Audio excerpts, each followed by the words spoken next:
Hello, and welcome to another episode of The Crownening. And that's my version. Hello, welcome to another episode of The Crownening. I am one of your hosts, Zombie Hannah Moses. And here with me is our lovely host, Lauren Schill. Hello, how's it going? It's Wait, going. that sounds really terrible. Who cares? I did hello. Hello. Oh, hello. It's so good to see you. It's so good to see you, dear. All right, we're weird. If you are just joining us for the first time, little backstory: we are a two-lady team that are going back and rewatching every episode of The Crown, and currently this is going to be episode 5. Yep. Yeah. Yep. Episode 5, season 1, titled "Smoke and Mirrors." Now, as we have now finally discussed, we're going to start with a little royalty report. Royalty report. Royalty report. So, royalty report. It's where I just take a quick glance at the British royal family news every day that we record, and I kind of pick up on what's going on. Last we left, we had Charles and Kate having their own medical issues. Yep. And Harry came out real quick for like a day to talk to his dad and kind of check in. And now, not much has changed, but Harry... People, I guess, are starting to get along a little better. It does seem kind of like there's like little whispers that like Meghan's trying to maybe reach out to Kate. I don't know how accurate that is. Seems like that family has really fallen apart since Elizabeth's death. Like, I mean, they fell apart quickly. before, but yeah. Oh yeah, for sure. But it feels like it went very quickly off a cliff after that after that funeral. Yeah, it pretty much did. It was like, okay, that's the glue that kept us together, and we're done. For sure. Yeah. But that's all I have for Royalty Report. If anybody does have any other news that you want to maybe point out. Oh, there was one about potentially Fergie and Prince Andrew renewing their vows. What? I know. What? I read that somewhere. Wait, Fergie? Fergie. Do you know Fergie? Not Fergie from the Black Eyed Peas. Here is a bit, okay, you know what? Here is a bit of, like, ignorant, a little bit of willful ignorance here, fine. But here's a little bit of ignorance on my part. Yeah? I always assumed it was the same one. That's hilarious. I was never told to the contrary. No, that's okay. Fergie, so you know we have Prince Charles, Princess Anne, Prince Andrew, Prince Edward. Prince Andrew's a creepy one, right? Yes, he's the creepy one that was friends with Jeffrey Epstein and absolutely was on his flight logs and absolutely went to Little St. James and absolutely met Virginia Giuffre. But besides that one. Yeah, that guy. Okay. He had a very popular marriage in the 80s following Charles and Diana. At some point, he married a woman named Sarah Ferguson. So Sarah Ferguson, red hair, gorgeous, like was very fashionable. She also brought on a little bit of attention, not to the extent that Diana got, but Fergie was definitely well known, well popular. She was a very popular gal. So she just went by the nickname Fergie. And so she and Andrew were married for a while, but they divorced for I don't know why, but they kept living together to this day. Yep. That's really weird. It's very strange. Their relationship is very interesting because it's like, we know much more about him now. And she was married to this man. And like, I wonder how much of this stuff with the whole Epstein, like how much did she know? But she stood by him. And now they're talking about renewing vows. And that's just a rumor. I don't know how true it is, but anyway, that's... When a man loves a woman. That's all I can keep I don't know where. of Yeah, okay. from the Clinton administration. There. Oh, good God. Yeah, that's a fun one. All right, call back for the oldies there. A little bit. Well, thank you for sticking around for Royalty Report. We'll wrap this up till next week. But now we begin. Episode 5 of Smoke and Mirrors. All right, so I've got my notes. We open up, and the first thing we see is just a black screen that says May 11th, 1937. All right. Make sure that's loud enough. And we see somebody with a very nervous foot twitching intercut with a young Lizzie walking down the hall. And she ends up getting summoned by her father, who's prepping for his coronation. And so he basically calls her in to come visit. And he says he needs an archbishop so he can practice. So he called Lizzie for that. I remember this. I remember this. Yeah, isn't it cute? It's a very sweet moment, father and daughter. So he gives her the papers, like the script. He sits down. My God, her little British accent is so cute. I know, it's so cute. They're working through the questions that Bertie as king is going to be asked on the day of his coronation. Oh, I just called him King Daddy. King Daddy in my notes. So King Dad. when King Daddy is asked these questions on the throne, and then he's explaining what what inviolably means. Right. So basically he's taking her through, like the questions like that he's going to be asked. Basically his confirmation that he is taking this oath and taking on this role. So he has to basically go down the list. And so she's pretending like, well, are you willing to take the oath? That stuff. And she's kind of, tripping over a word, inviolably, which, as he puts it in a very adorable father way, it's a promise that you can never, ever break. Yeah. And so it's just a very, very cute moment. All right. So Tommy shows up. And he's like, we're ready for you. And King Daddy is like, no, not yet. We haven't even gotten to the anointing. We still got to rehearse, damn it. I got to rehearse. So, and so he looks at Lizzie and it's kind of like, the reason we have to do the anointing, because otherwise I can't become king. This oil is a big deal. The oil for me is a very interesting moment because Mormons use oil. It's holy oil. Yeah. It's literally extra virgin olive oil that has been put into a little capsule. Catholics do too. And then they pray over it and they're like, this is a sacred oil now. Yeah. Right. Now it's sacred. There you go. Yeah. Sacred oil. Sacred. We put it on forehead and I think on your chest, on your wrist. They used to put it on your knees, and some people say they would reach under your little things. There's a whole interesting history with that. But this oil is very holy and it means a lot of things. And so Bertie is explaining to little Elizabeth that when the Archbishop puts the oil on him, he is transformed. He's brought into contact with the divine, and basically a veil of separation between the earth and heavens has kind of been lifted for a temporary moment as they're going through this thing, because he's making these promises and they're able to do that through this sacred and holy oil. Okay, not transfiguration, but kind of, maybe. Am I wrong? I don't think so. Oh, okay, never mind then. But yeah, the oil transform brings him into contact with the divine. It's like this thing that, like, they still, in the 50s and the 30s, they still believed in the contact of the divine. I guess now it's just a tradition for them at this point. But they do really love their tradition. Mm-hmm. They are British. All right, so he's basically going, you got to do the holy oil thing with me so I know what to do. Mm-hmm. So Lizzie starts doing it. Oh, yeah, bound to God is what he says.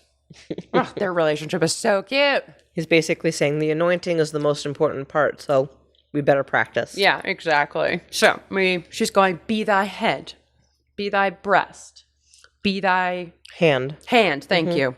And so she kind of does the miming. Mm-hmm.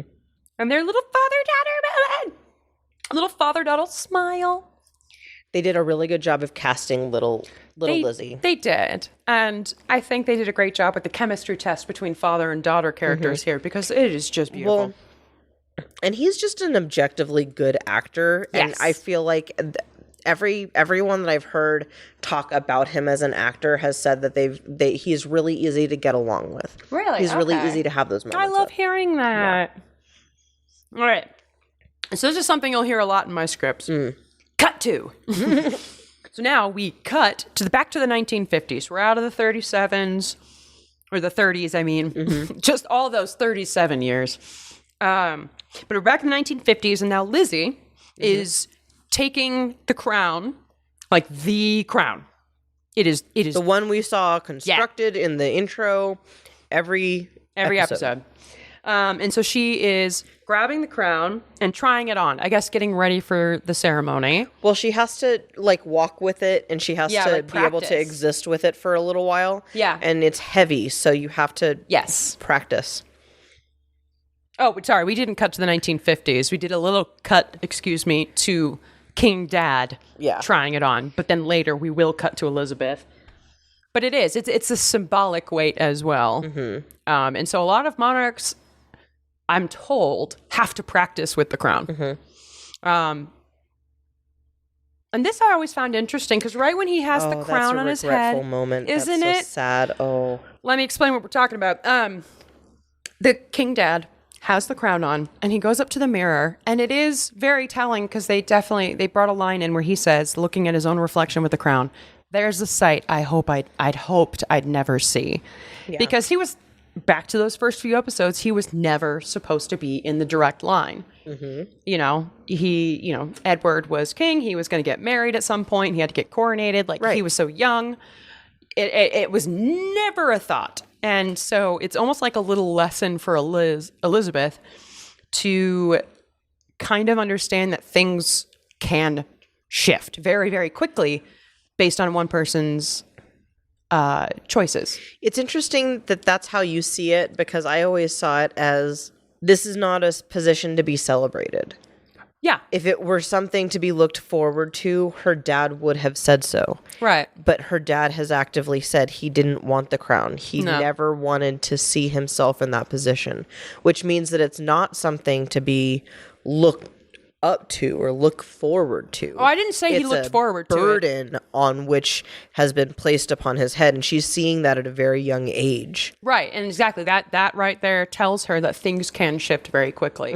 One person's decision or one family member not fulfilling their duty, choosing themselves over the family, the firm, the crown, and that can essentially ruin another life. Oh no, I mean, I'm for sure that shift, but also in the long term of like the crown as an entity and the figure of that crown. Oh, for sure, is not something to be. This is a burden, a big, rich burden, but a burden, nonetheless. And so it's just like this little twofold moment of fuck. I mean, there's a lot of symbology in this moment. Yeah, it is, and it's interesting because she does it so differently than he does. She kind of, we'll get to it. I don't want to spoil it. She feels things internally a lot. She does, but when she does it with her own kids, where her kids are now watching her try it on, it's an interesting because she doesn't see. He kind of plays with her a little bit, and it's cute. And she was a little more fun with it, but she did talk about the symbolic weight. So here we are in the 50s, and Lizzie looks great. She's putting the crown on. Kind of reminds her of when her father put it on, I guess. Taking her back. Yeah, they flashed him back in the mirror. And I think they're in the same room that they were in before. So it's also very easy to like just kind of be back in that moment. Yeah. Oh, look at Charles and Anne. They're so cute. Yeah, so she's telling the kids it's not easy to wear this. And apparently her dad said the same thing. So it's like a nice little moment. But she's asking to borrow it, which is very funny. Because it's like, yeah, who are you borrowing it from? It's yours. If it's not yours, then whose is it? Right? And it is kind of like, a funny moment. I'm the Queen of England. She keeps forgetting. That's mine. Yeah. All right, should we go to the intro? And after the lovely song and crown, we cut into Buckingham Palace's halls and somebody's vacuuming. Everybody's, I think, prepping. And Lizzie is now taking the kids and one of the ladies to her apartments to go. I think it's her nanny or whatever. Oh, it might be a nanny. But she's practicing with the crown as she's walking through the house. And she's arrived back at her apartment. So she knocks. She tells, presumably Philip inside, to see Philip. Close your eyes and do not open them until I tell you to, because she wants to surprise him. But they walk in. Bet he's naked. I wish. But they walk in and the whole place is empty. She asks where he is, and then apparently he's out flying. And she goes, again. So he's been doing this a lot. Cut to, we're getting ready for... Cut to! We are coming in to them getting... Lizzie and Philip, who I keep calling L and P. Lizzie and Philip are getting ready for a big event for the night, which is hilarious when we find out what it is later. It's a funny little detail I thought was weird. But Lizzie then asks Philip, all right, well, when's the big day? When are you getting your pilot's license? Philip says, any time now. She's like, are you still on track for the record? So I guess there's a record for how fast to get your pilot's license. Liz then says, well, you're going to hate me, but I actually need you to help me with something. And he goes, well, depending on what it is. She goes, well, I want you to be on my coronation committee, which I think is really nice. So this is my first time where I was furiously writing, trying to keep up with the conversation. Okay, at the beginning of this episode, since we're talking about spoilers, and we're assuming everyone has already seen this. True. This is an amazing episode between Claire Foy and Matt Smith as their characters, and really leaning into the tension that has been building. Very slowly. Very British. Very British tension. It comes with beans. That has been building slowly and quietly in the background for quite some time. The tension is understated, but it is But we can feel it. Yeah, you can feel it. And so this first real conversation that I'm seeing between them, where he's now kind of questioning why, like, well, you want to put me on the chairman, like on the committee for your coronation. And he's just kind of like, well, why? And she was just kind of like, well, I thought it'd be nice. We spent some time together. It would be a good way for us to do this and for you to be involved. And she wants to show the world she trusts him. She believes in him. And he's just like, would you stop matronizing me? Which is funny because didn't an episode ago or two, we talked about patronizing? Somebody was getting patronized. Now he's being matronized. Well, and we've been seeing these little moments here and there of, as she has become queen and as she has started to have this, like, she has grown into her role, and as she's started to have this growing effect on how, like, people have to refer to her. Right. She's settling in. She's saying, like, I'm trying to put my trust in you. And he's like, no, you're matronizing me. He is really we've been seeing this resentment grow. We've been seeing these little moments. And now he's kind of full on, like, getting bratty. Me like a kid. Yeah, he's throwing a little tantrum. Yeah, he's getting bratty. All he wants to do is play with his buddies, go flying. Yeah. Go to a luncheon, which I cannot wait till we get to the first luncheon scene. My God, do I love the scandal of the luncheon crew, but we'll get there. Do you know the real story behind that? No. Maybe yes and no. I don't at all. I'll look it up because I know I tried looking it up once about, like, was this a real thing? And it was like aristocratic men who wanted to play politics, but they weren't like, they were influential, but they weren't like directly in lawmaking. And I guess the prince did that, and there were lots of women involved. I was going to say, was it like actually a whorehouse, like a brothel? I don't know if it was that. It was like a naughty men's club where women served. Where women showed their knickers. Yeah, they show a little cleave and give you a little coffee. And I don't know what else goes on there, but that's kind of the vibe I got. They have a little food. They have a little PowerPoint presentation of ladies around the world. And like, haha, my wife's a bitch. Later, guys. And like, that's kind of my vibe. But we'll get to the luncheon. We're back at not Clarence House, but we're back at Buckingham Palace. They're getting ready. He says he's being matronized. And she's like, I'm not doing that to you. I just don't think we spent enough time together. And yeah, it's just, you're off flying and you're off going to lunch with strange men. Yeah, you're always off flying, lunching with strange men, and you're not here. And he goes, well, only a few hours a week. I'm bored. He's like, I've got absolutely nothing to do. Wah, wah. That's what I wrote. Wah, wah. We do get a little return. I felt like a sissy. Exactly. We get a return of the mention of his redecorating Clarence House. And at first, when they first mentioned it back a couple episodes ago, I never got the idea that she asked him to do that. Maybe I'm wrong and didn't pay attention. But here... He had nothing else to do. True.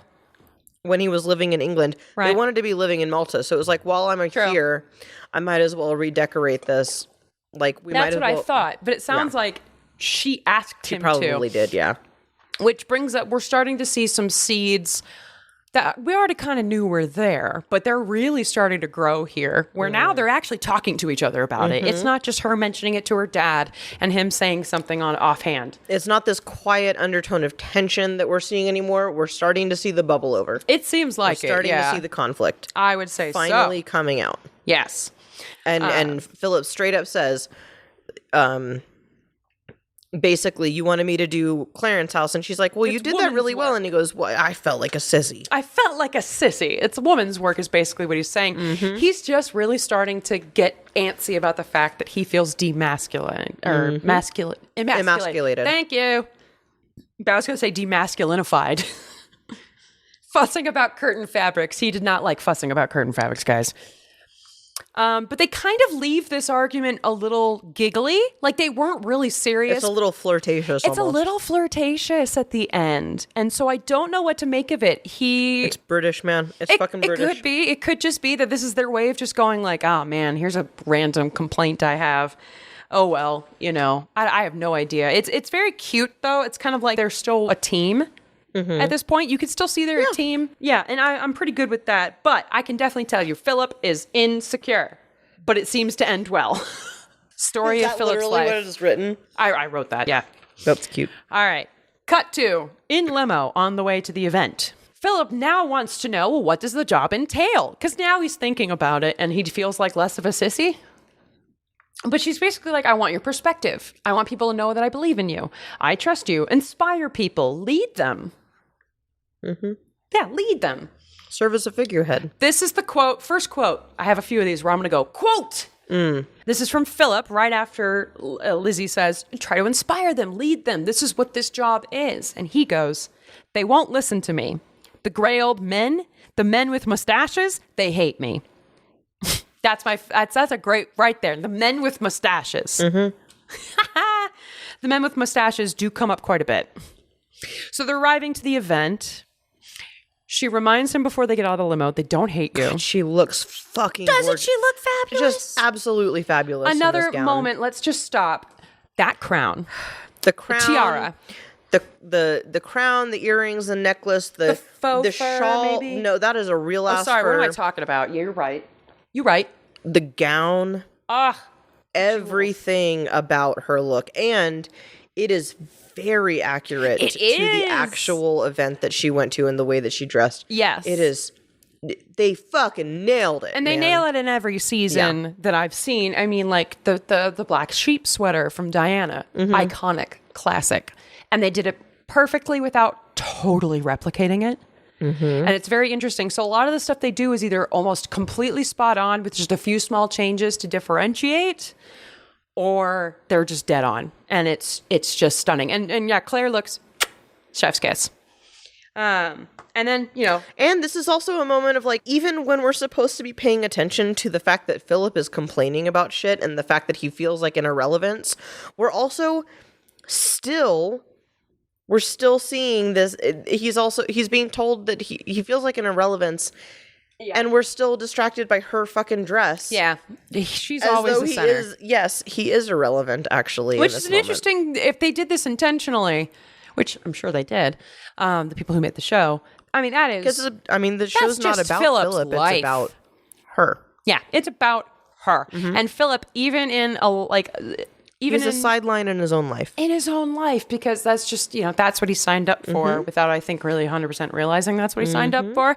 And that's where we're starting to see. But anyway, as he's getting out of the limo, he keeps saying that they hate him. They look down on him. He's an outsider, a foreigner. And that comes back a lot in the series. Because that's how they saw him before. And nothing changed, even though he's been devoting.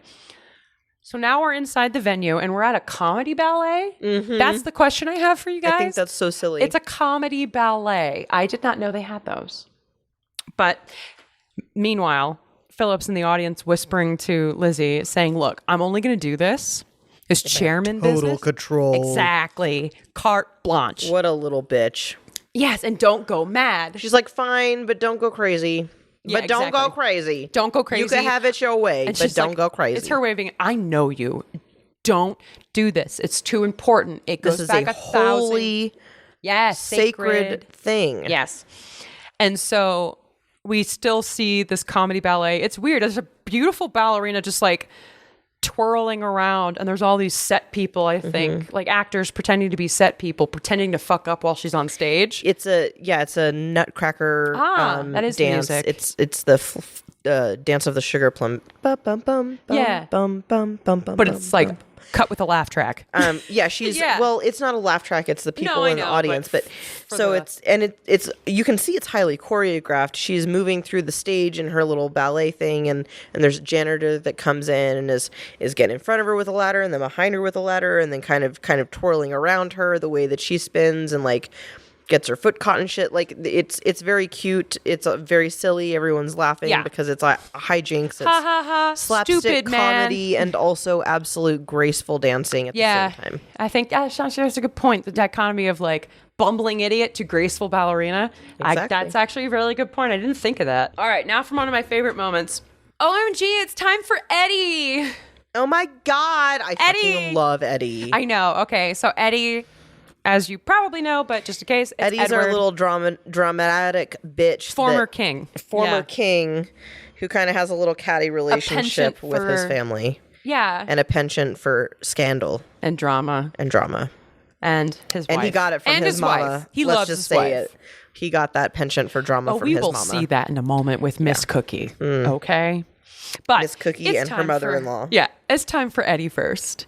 So we cut from the ballet straight to Eddie at his house, his palatial mansion, essentially, his chateau in where France. They're barely surviving on 10,000. Barely surviving. But they have an interview with a magazine coming in, I'm assuming for money because they're strapped. And they're basically just trying to show off their lifestyle, and the city of Paris let them live here. So that's kind of that they just like moved in. And so now they're giving a tour. And so now we cut to Eddie, and W.S., Wallace Simpson. I went with initials eventually, but we'll call her Wally. Eddie and Wally. Eddie and Wally. And they're hanging out with their adorable pug. So cute. Oh my God. I know, the fucking pugs. Ah. Right. But I mean, I kind of generally, it's the coronation. Yes. I'm so excited about the coronation. I know. And the fight before it. So fucking That's hot. right where I stopped. So hot. It is. And we will get to that. One of the best moments. Yeah, it's a really good moment. It's just that tense relationship fight where they love each other. I pray you make an exception. Oh. I know. Oh my goodness. Ugh. And I don't know what it is about like British accents and making it sound more sophisticated. Oh. But the fact that they're having this argument in the church and the way that they're speaking just makes it sound like such a fucking. I know. I love what's with the hide and seek at the beginning when she kind of beckons him to the back. Mm-hmm. And I'm just like, oh. And she goes, "You went mad." Anyway. You did the thing I said you weren't. Yeah, you shouldn't do. Literally, but we're getting ahead of ourselves. So we're Eddie and Wally are sitting down with what I wrote as IDK magazine, because I don't know who it is. But they're sitting down with the magazine reporter, and she begins by saying, "Okay, so Your Highness." And Wallace kind of stuck up and a little pissed. Not Your Highness. Sore point. Like, this is you were just a duchess and a duke. Not HRH. So you just call us ma'am or your grace. Yeah. And so it's like a little awkward. But then she kind of sits, moves on, and it's just like, okay, so what brought you, or sorry, I can't talk. What made you want to choose this house? And Wallace is kind of like the main interviewee at this point in the interview. She's like kind of answering all the questions. She's like, well, it's big, it's secluded, we're far away, it's large enough for us to entertain. That's an understatement, ma'am. We love to entertain. We love it. Oh, and the Duchess is so good at it. So very good at it. It's this really weird vibe.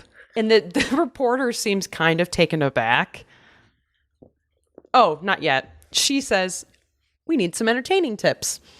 And Wallace is like, did we agree to that? And the Duke is like, well, they paid extra for it. So yes, we did. And so now it's the photo taking montage. Ooh. Intercut with really awkward answers that Edward's giving. Mm-hmm. So there's a beautiful photo of them all dressed up and luxurious. And then it's cut with, I don't care much for fussy things or smells. We're kind of seeing what a dandy he is. He's really. a dandy. Thank He's a dandy. You. He really is endorsing all of these these oils or these potions and lotions, well-milled soaps. Well-milled soaps, so that they clean him the right way, so that he can be his best and most fancy self. Oh yeah, but he goes through all of his clothes. I do like and go through the fabrics and Oh, wait till he gets to the suit part. Oh yes. So there's another picture, and now they're both very fashionable. Sartorial tips? Do you want sartorial? I confess I'm a little blurry on the meaning of sartorial, but she said, what sartorial tips can you give young men of today? I'm trying to think what sartorial. Relating to tailoring, clothes, or style of dress. Oh, so she was literally asking about fashion. Okay. Mm-hmm. Well, then no wonder his answer probably was like, I don't know. It feels like this is, I think, one of the moments where she kind of gives him a weird look after his answer. Because to that question, his answer was, no matter what the fashion, a well-cut suit and a beautiful fabric can take you anywhere. And it's just like, and more pictures. And he's like, is that what you're looking for? And she's like, sure. More pictures. Wallace looks gorgeous. So, okay, we're getting to the end of the tour. And then his room of secrets. Yes, Wallace clues the reporter in as she follows Wally and Eddie up the stairs, and she goes, he lets no one in here, and it's private and full of secrets. Mm-hmm. Kind of like, upping the, I think trying to get the juicy story to make it worth it for them, maybe. Kind of, yeah. But it's kind of true. Also, it really is an emotional room for him. It is. It holds a lot of his memories, his precious memories. And so when you come in, you start off with images of him in his like regalia, his suit, his navel. And she's walking around, the reporter, and she's very taken. She likes this. Oh, he plays the bagpipes, don't forget. Mm-hmm. When he gets homesick. That's right. I forgot Wallace says that. His favorite armchair. And she goes, well, what about the red box? And so he explains the box and kind of tells them it's what you get every day. And it turns out this particular box he has in this room is his last one. The one that came in with his abdication papers, which is very, very, I imagine, very touching, very sentimental, very tough. It had his abdication papers, so that holds a lot of significant meaning for him. Yeah. And so, go ahead. Is that all right? Yeah.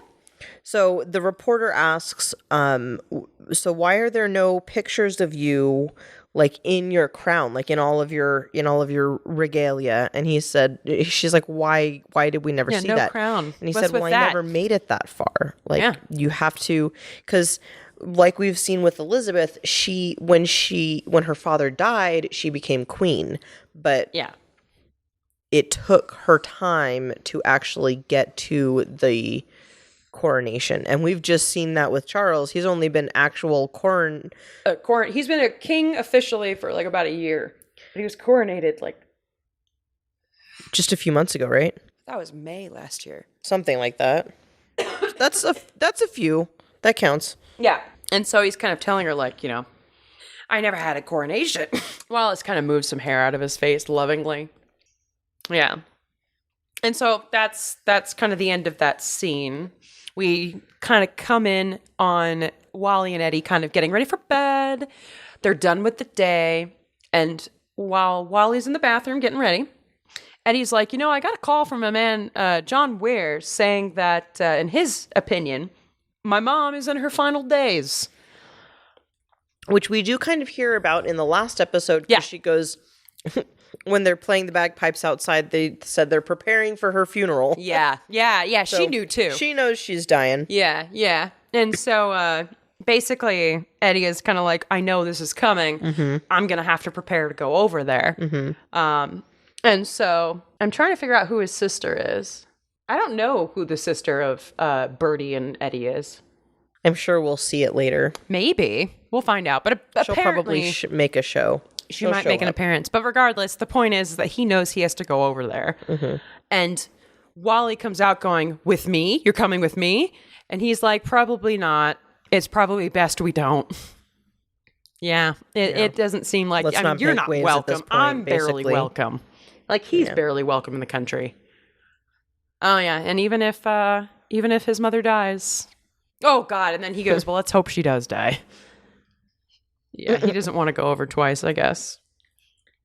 I love his letters to Wallace, which get snarkier and snarkier as certain episodes go by. He basically is letting her know, I fucking hate London. He's like, I don't want to go there without you. And it sucks there. And everyone knows. And then he says some really just out of left field, bud. You want to fuck? Yeah, shall we fuck? And then they put out a very sexy cigarette as an allusion to sex. Shall we fuck? I would love to have somebody say that to me. I'd be like, I don't know what I'd say. I'm just going to go ahead and say from experience, being asked that.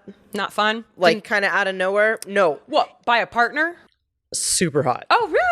Oh, shit. In a moment, something like that, even if it's not shall we, but if it's like, hey, you want to like... You want to fuck? Or like... Wanna fuck? You want to do some orgasms? Like, yeah, I really do. Let's do it. God. Okay. Hilarious. On that note, we cut to Elizabeth not having orgasms. She is telling her staff that Philip is chairman. She's putting it out there. He is chairman of the committee. I love that every time she tries to do something better for her husband and make things nicer for him, she is fucking batted the fuck down. I know. Every goddamn time. Yeah, I said Tommy L is here to burst the bubble. Yes, he is here to burst the bubble as per usual. He says it's impossible to have two chairmen. And she goes, oh, I know. I only have one husband as far as I know. And he goes, yes. But it's impossible. It always has been the Duke of Norfolk, and it always will be the Duke of Norfolk.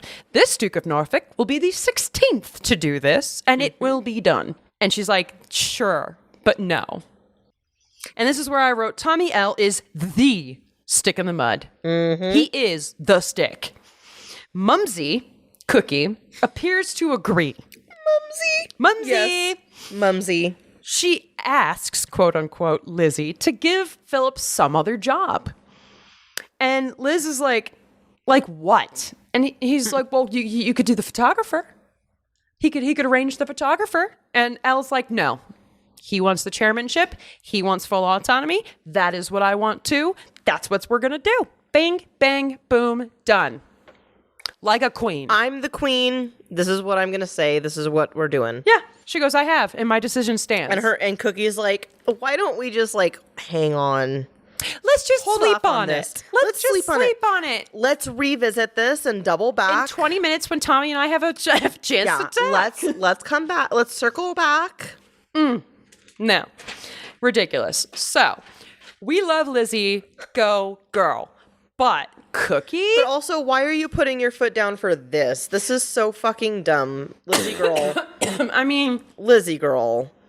Pay attention. Like, you have other but... fights to deal with. Stop trying to make every little thing that Philip wants. Stop trying to make Philip happen. Philip is never going to happen. Literally. That's okay? kind of the vibe we're getting. It's mean firm instead of mean girls. So, Lizzie makes her stand. She's like, okay, cool, bye-bye. And she walks out.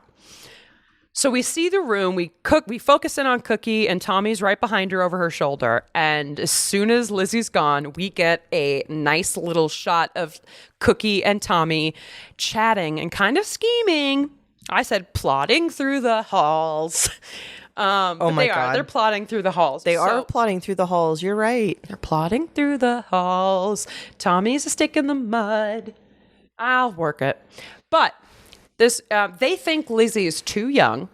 She's basically matronizing her, which we just heard about earlier, Philip thinks that Lizzie's matronizing him by standing up for him against the people who are actually matronizing Lizzie. It's just a little weird connection I made this time watching it. Explain that one more time, because I was trying to find other lyrics to this song. You were doing some work in there. So what I was saying is you know how earlier Philip was like telling Lizzie, well, stop matronizing me. Because she was like, I want you to be the chairman. I want you to feel important. I trust you. And he's like, you're just matronizing me, which was not the case. Lizzie really believes in him. She wants to give him something to do.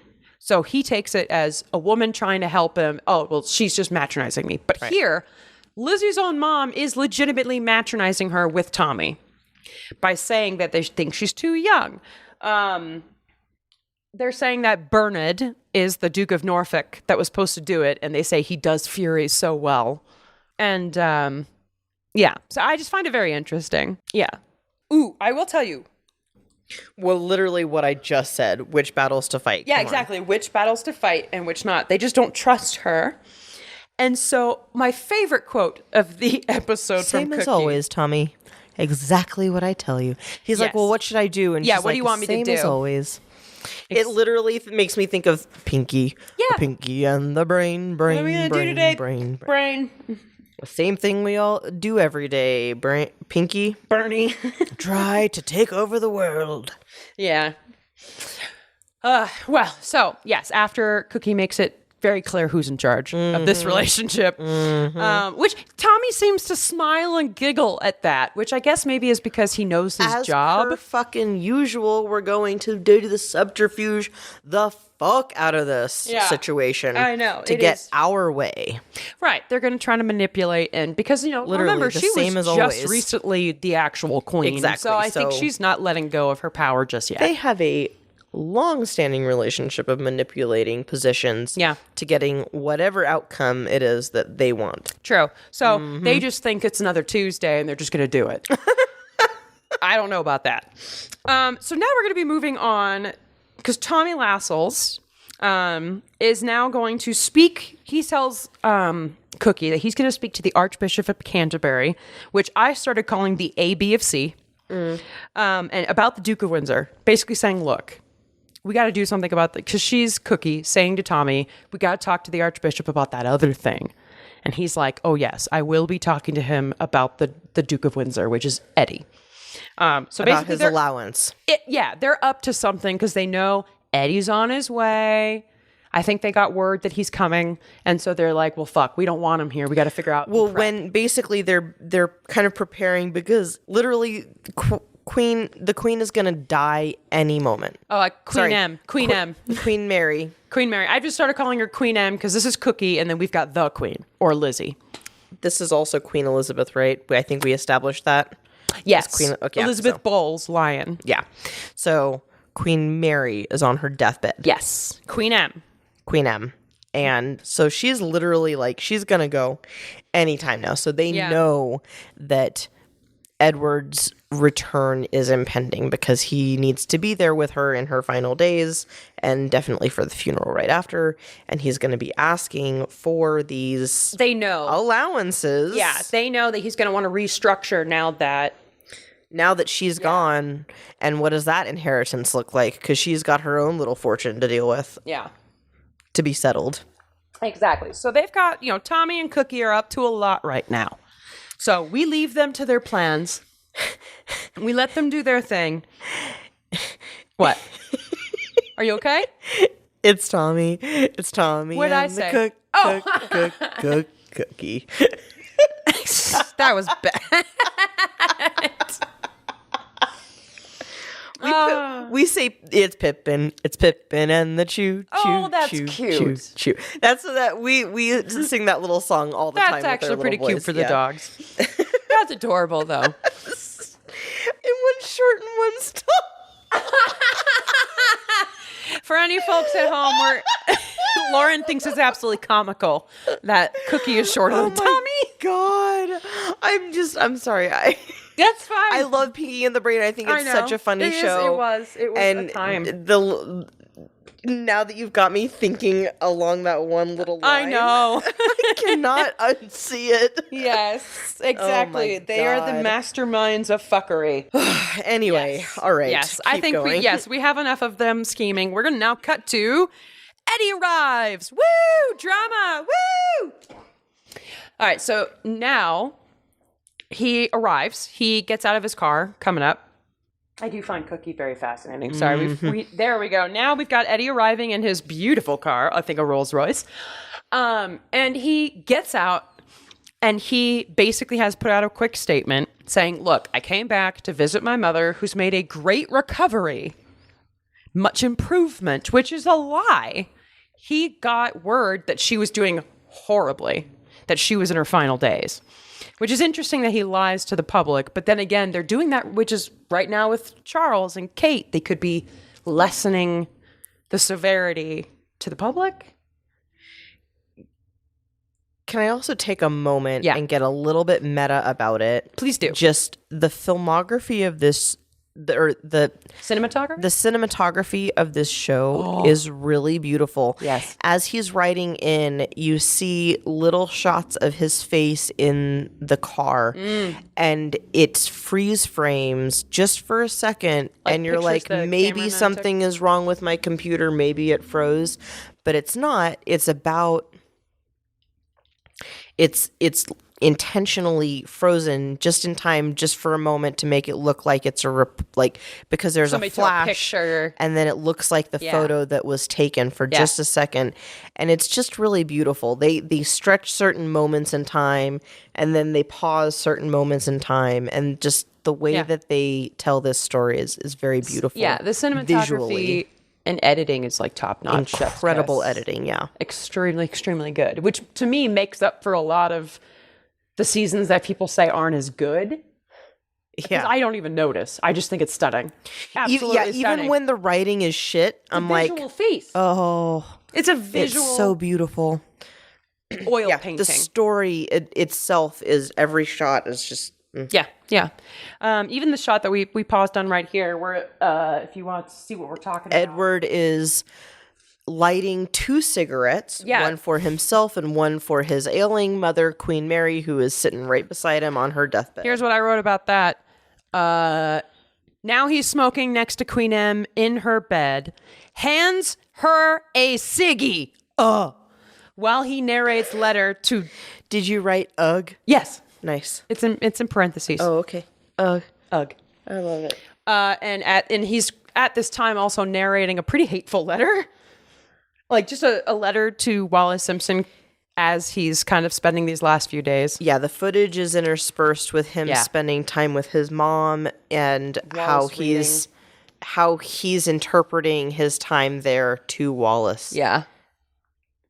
Which I think there's also like showing kind of the differences or the ways in which he's interpreting it versus what's actually happening is also very interesting, because you see visual, and this is hard to explain over an audio thing. True. Is because visually you see a little bit of a differentiation here, and audio we can only hear what he is saying to Wallace. Anyway, Right. Go ahead. Yeah. He's basically just kind of like, it's cold here. It sucks. My mom is being kind of a bitch as usual. It's kind of the vibe I get from the letter. My mom's a bitch.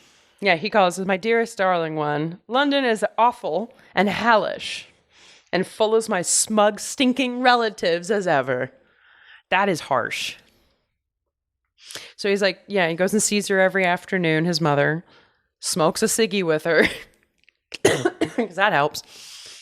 Oh my God, she's relegated to her rooms for the rest of her entire life. Yeah, like, she can't even go out though in she public. doesn't look quite as bad as the doctor said, she's never going to be able to leave her rooms again, which is crazy to me. And here's a weird dying. thing. She says something, and Edward doesn't hear it, so he goes, wait, what? And she repeats it. She goes, don't go. And then he goes, Mommy, I'm not going anywhere. Oh. That's not what she's saying. Yeah. We if you watch the rest of the episode, you know the previous episodes and how she talks about him, you know what she's really saying. Yeah. Don't go to the coronation. And he doesn't pick up on that. His devotion, by the way, to Wallace, because in there he's like, being around this woman who hates you so much is wearing me down. That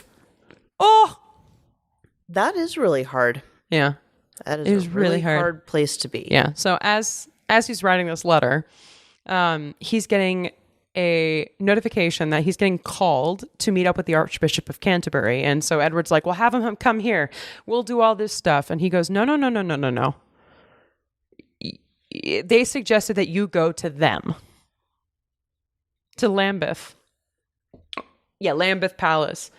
And as soon as he hears that, Edward realizes, oh, that's right, I'm not the king anymore. I have to go to them. Yep. And it's just yet another little thorn in his foot. I feel so much for Edward. I really do. He was a shithead. He gave away a lot of military secrets at 20 years old to a prostitute working for the Nazis. Yeah. Or not for the Nazis. Who were they working for? They were working for someone and they were spying. But anyway, we should figure out his backstory. I should get a little more information on that part, which we do get more in this show. Later on in the show. All right, so now Edward is arriving at Lambeth Palace to meet with these men. He walks in and he sees all these people. It's not just the Archbishop, guys. It's Tommy and some other dude. And they're like, oh, we're just hanging out as old pals to talk to you about something that we need you to not do. Funny story. We just all happened to be hanging out. Like, haha, funny. Same thing. And we just thought we'd take the opportunity to tell you to do the right thing. And he's like, what do you mean by the right thing? And they're like, well, the coronation, duh. You can't go. You really shouldn't go. He says, what about the coronation? And basically they say, don't show up. Yeah. It would be in real bad form at this point for you to go to the coronation. It's like his abdication made him ineligible. That it's not okay that you're attending a sacred ceremony and that you couldn't do yourself. You didn't feel capable of undertaking this as the king on your own. And so you don't deserve to see this in person. Which makes no sense to me. As a family member who gave up that right. And they said it would be upsetting. And they're like, to everyone concerned, he goes, no, this smells like cookie. Yep, it's got her pudgy little fingers all over it. That's what he says later. And it's one of my quotes. Pudgy little fingers. Yeah, there it is. Pudgy little fingers. Such a sharp little burn. This man, the way he speaks it makes it sound partly weaselly, but also like his accent and the tone of his voice. Exactly. I know what you're talking about, but I find it endearing. I don't know why. I don't know why. I hear the indignance in his voice. I was just thinking the indignance of love. Yes. I love it. We stand Edward. He stands up over and over and over again for Wallace fucking Simpson. Over and over again. A lot. Yeah. And this was one of those scenes that was absolute dialogue tennis. Like just bam, bam, bam, bam. I was writing everyone's quotes down. So up to this point that we got to, Eddie assumes that Cookie is doing it. It's got her pudgy little fingers all over it. Oh my God, Eddie, you're so bad. That's what I wrote. Oh my God. Oh my God. Eddie fights for his right and Wallace's right to go.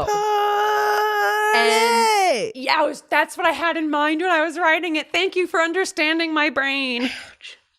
You're a good friend. You're welcome. You get my jokes. And Tommy says no, obviously, because he's the stick in the mud. And he says it's too scandalous to go. You can't. And Eddie's like, it's been 17 years. Can nobody forgive this? Yeah. Forgive, forget, done. Move the fuck on, guys. Exactly. I'm not trying to take the crown back. I just want to be there for my family. Right. For my niece. Yeah, he likes his family, sort of. He kind of has a weird relationship. He wants to be affectionate. He wants to be part of them. Yep. But he also has this hate for them because of the vitriol that they threw at him. And it's like all deep in there. And that it's so vindictive over so long. Yeah. Like, it's so poisonous and so toxic. And this is interesting. So then he says, can't bygones be bygones. And this starts the really intense part of the fight, because right here, Tommy says some things can't be forgotten. I feel this in my gut for some reason. So he says, which of us, for example, has forgotten the psalm? Now, I do not know exactly what it is, but from the context of what Eddie says next, you would compare the love and devotion I have to my wife to a slaughter in the World War. You compared that to a slaughter of people. It's just like Tommy and the firm take this so over the top serious. And so, I mean, look at him. Edward is just flabbergasted. He's like, you know what? Yeah. He wants to use this as a healing time instead of it being a kick me out of the family time. Yeah. He's such a progressive man for this time, if this is all to be completely true, that he wants to use it as a time to heal. The thing that we all hear about now, I'm taking this time to heal. And Tommy's just like, nope, lines, facts and figures, tradition, cookie. So Edward then fires back. This is an embarrassment that you are not willing to change and progress. And then Tommy is like, I will not take a talk about a national embarrassment from you. And wait, what I have written down? God, it's going. All right. Basically, they are going back. And I'm just like, ooh, shit. Tommy, ever the wet blanket, calls his love for Wallace is a weakness. And then Eddie comes in with a sharp retort. Which, let me see. Oh, would I do anything that excludes or disrespect the woman I love? No, never, ever. So I won't go. I wonder if, because he says he was her favorite uncle. I wonder if that was true. But then Tommy says, the queen. She was the one that said, you shouldn't show up. The strongest voice, or the loudest voice involved, which we know. I had written this down because I was like, excuse me, I don't remember ever seeing anyone talk to her about this. No. So I think Cookie is just like, slap her name on it. Yeah. But we know it's Cookie. I think Elizabeth was probably one of the, just whatever the family wants is what I'll go along with. Yeah. Yeah. Well, then either that's what she thought, or they just didn't even ask her. Because she's got the coronation coming up. They probably don't want to she's got other shit on her mind. Yeah, I figured that they're probably we don't want, given the fact that she's been trying to be the peacekeeper with Philip, they probably worry that she'd try to do the same, maybe. We don't know. But it's just, this got. Okay, let's go. Okay. So, anyway, she's basically saying the queen has ice in her veins from Cookie. It wasn't from my dear weak brother. And he goes, Tommy, the king was a hero, not weak. And then the ABFC, Archbishop of Canterbury, goes, hear, hear. Now, I'm sorry to keep pausing. But, and feel free to stop me if I'm talking too much. But this part kind of got me a little bit, because the Archbishop of Canterbury works with the kings. It's a very long-term position from what I remember. So I wonder, I mean, obviously Is it like a life appointment? I wonder. I think so.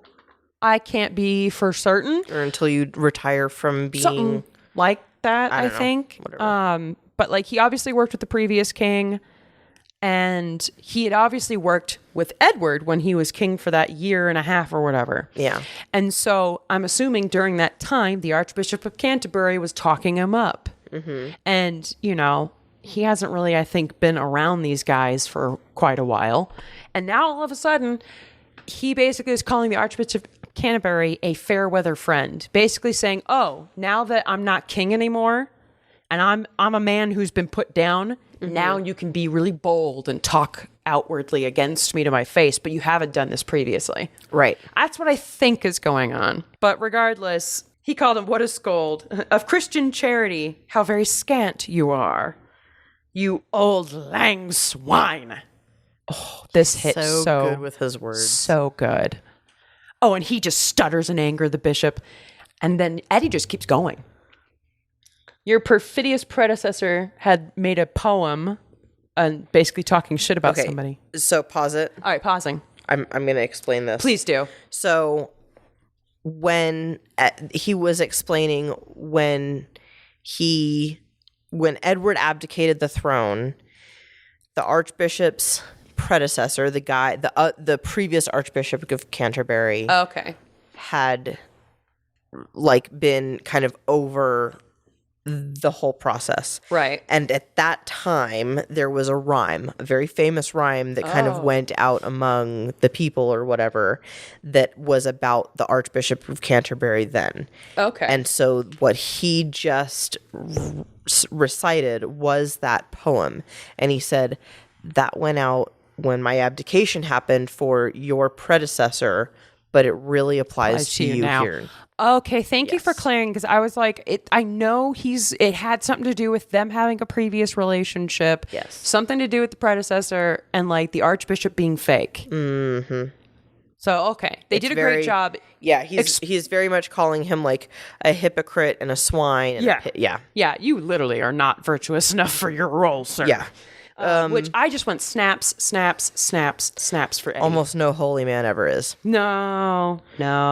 All right, let's keep going. Yeah, moving on. But anyway, so he just kind of storms out. The Archbishop. Archbishop, yes, thank you. The AB of C. The AB of C, thank you. I just found it funny that it goes ABC. We then cut to a guy walking in the hall. It seems he got news of some kind. And Eddie is now talking to that quiet guy in the room that never said anything previously. And it's like, look, I'm aware if that current reigning monarchs cannot attend, that they are banned from these coronations. But can you also ban former kings so that it doesn't make me look like a piece of shit? That's kind of the vibe I got from that. Make it a like kind of a public policy that it's like it's former a rule. Kings aren't allowed. It's not because I'm a shameful person, apparently. And the cabinet, the guy that he's asking, the guy that Edward's asking is a member of the cabinet, and the guy's like, yeah, I'm sure cabinet. I'm sure I can figure. We could probably figure it out. Tommy, what do you think? And Tommy's like, yeah, we're good. That's fine. Stone-faced asshole, stick in the mud. Yeah. But I do eventually like Tommy later. He is a very shrewd character. Yeah, it's kind of like he's not heartless, but he is very shrewd. And so a lot of times he does all these calculated things. It's very calculated. So in the first few seasons, I think he's very resistant to the change in a way. Which, can I just laugh for a second that it's Marlborough House cigarettes, Marlboro? Yeah. And she smokes a lot. Yeah.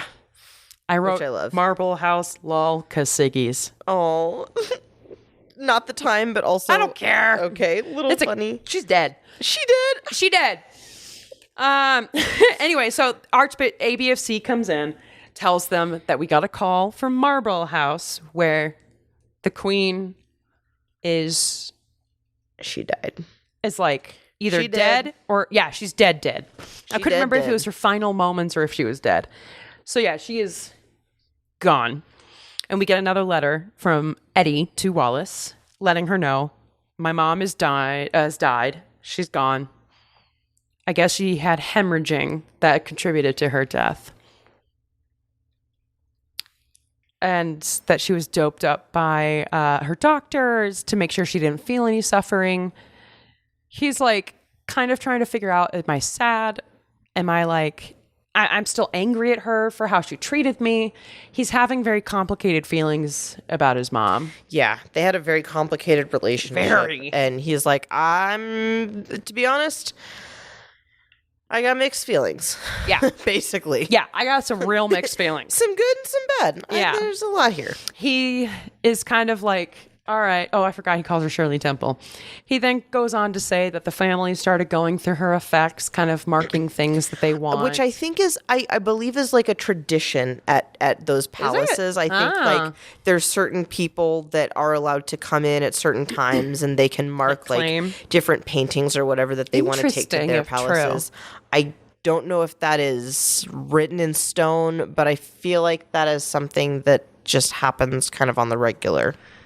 I mean, I feel like I've heard about that, and it seems like, I mean, this is a very tradition-based family. And there's also a lot, I don't know about how she had it, but like, I know that from working in the art world, there's a lot of artists that will be like, whatever, if there was an artist or if someone donated this piece to me, or if someone sold this to me, when I die, I want it willed back to the person I bought it from, or I want it willed to this museum, or I want it willed back to this artist if the artist is still alive. Like, let them sell it again. That's excellent. That kind of thing. Yeah, so, they're not doing that. They're keeping it in the family. No, I think they're keeping it in the family. That's because they're the British royal family. Yeah, this is kind of just the rounds, and I think it just happens because you and as a process of death, as you come through, and you're just like, I want this going to my palace, and I want this and that and the other. Maybe you have like, maybe they give you like 10 tabs each or whatever, and you just kind of got to choose like what you get. Right. Yeah. You know? Yeah.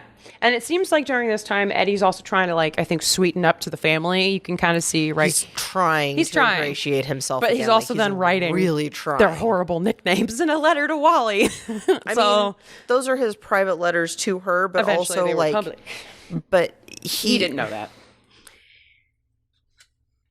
He was really trying because he loves Elizabeth, and he wanted to pay her the respect that she deserved, and he felt like that was robbed from him as an uncle and not as a former king. True. Like, as a family member. Like, he's not even part of the family. Yeah, like, not only am I not a king anymore, which I'm fine with, I don't even care about that, but you're now not letting me be an uncle, and that's frustrating. It's gotta be. Yeah. It's gotta absolutely be, when all he did was this is for love.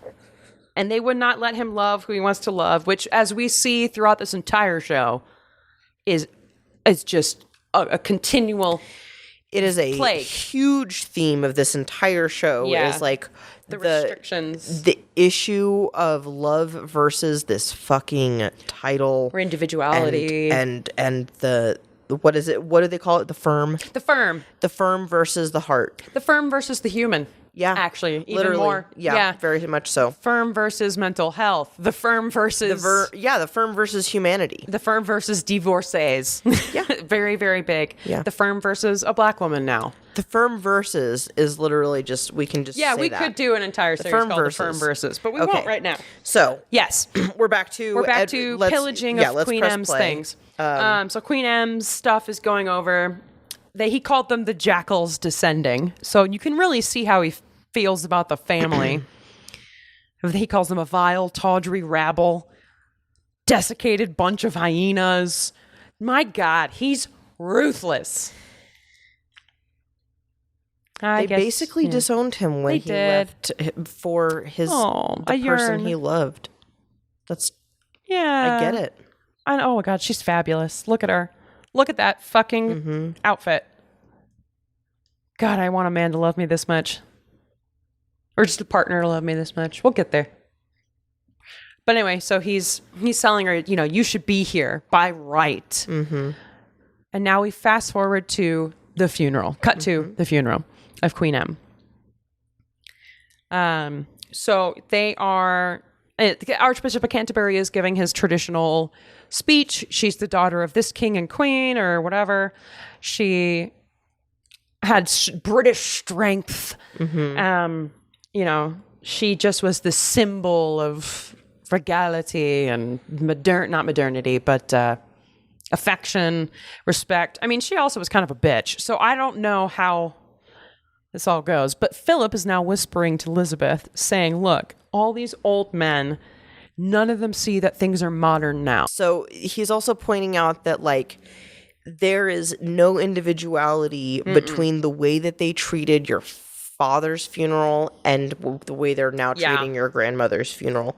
Not one different, guest, not one different speech, not one different song. Every single detail is the same. Yeah. It doesn't matter who it is that dies. That's how they're going to be treated. Right. And he's like, nothing changes, but Britain has. Yeah. And you are not a traditional monarch. Family or everything inside of here. Yeah. This is an insulated space where time is soup. Yeah. Yeah, definitely. And it's very much the way he was. So according to reports, is that he was a very progressive in that kind of way. But he's basically just like kind of trying to get her to understand where he's coming from here.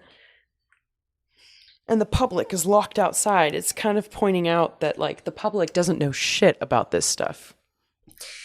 He's saying all of this basically because there is a modernity question about how her coronation is going to go. And he's like, I'm not going to let them treat your coronation the same way, the same old tawdry way that they treated all these funerals. So I'm going to make sure that like we bring it into the 20th century where the people of your, the people of the nation are, because that's, all the people outside, they've grown. Right. Time has gone by outside, and that's who we're going to be doing this coronation for. And it's like you are a modern woman, and it's like you are just as modern as they are out there, except for all of these symbols that they're trapping them and I'm going to make sure that they know that you're a modern woman. Exactly. And so he's clearly got a plan.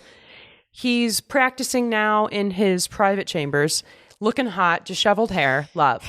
Yes. And you can like see it on his face right here. A light bulb went off. Ooh, hot light bulb. And so now he scurries to his desk and starts furiously writing. So now he's got some ideas after talking and brainstorming. So now we cut forward to another day. He's getting ready with his bestie. So he's got a brilliant plan. Yes. Oh, it's going to be good. I know. It's going to be great. So he leaves. He shows up with his bestie. Whose name I keep forgetting, but it's like Matt or Mark. And they're at the, like that. Yeah, and they're showing up to this stuffy old building. And they're walking in all testosterone and smiles. And now they're like, well, what do you call a collective noun of stuffy old men from that went to Eton? And he's like, a herd, a pack. And they're like, a school. And they giggle, go inside. Hee hee, ha ha. Hey guys. So Philip kind of takes his seat for the chairman's seat. Everybody rises. He sits. Everybody sits. And he goes on with this speech. And I'll try to paraphrase it, but Lauren, jump in anytime. Oh, you're fine.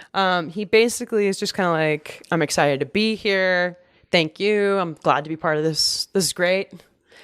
The great minds and talents, but he keeps calling them the old men with mustaches in private.